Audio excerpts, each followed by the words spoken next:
gaadhigani wuxuu ka mid yahay baabuurta madxafka waa qarankan jamhuuriyadda Soomaaliland. baabuurkan aad arkaysaan waa madxaf guuraya oo ay leedahay Soomaaliland. waa baabuurtii idaacaduhu saarnaan jireen, jabhadii SNM-na idaacaddu ay u saarnaan jirtay ee ay ku jabhadayn jirtay ee ay kula dagaalami jirtay propagandadii idaacadihii kaligii taliyihii Siyaad Barre. marka gaadhigii waanu kicinay madxafka qaranka la dhigaya. maasha Allah, tabaarakallah, maasha Allah.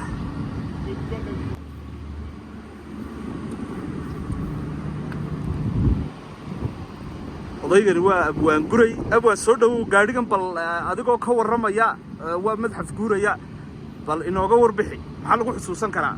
horta gaadhigan sida aad sheegtay madaxa la soo baxo.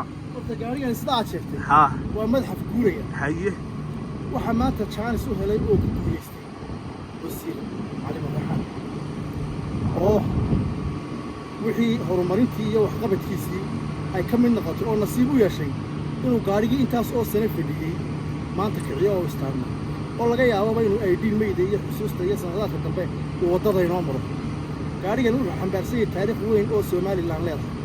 waxa uu xambaarsan yahay oo lagu xusuusan karaa waxyaalo badan oo bulshadan iminka aanay weli fahamsanayn. waa gaadhigii idaacaddu saaray ee warlariska ahaa.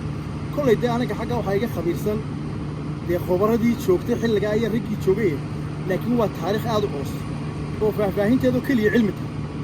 ma garata jiritaanka Soomaalilandna waa ka qayb.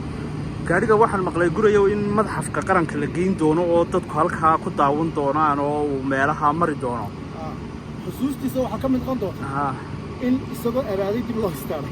maasha Allah, in isagoo abaaday dib loo istaaro gaadhi laga dhigay. aniguna waxaan isleeyahay aad ka soo dhex gabaydid insha Allah. insha Allah, insha Allah. waa ku salaamayna.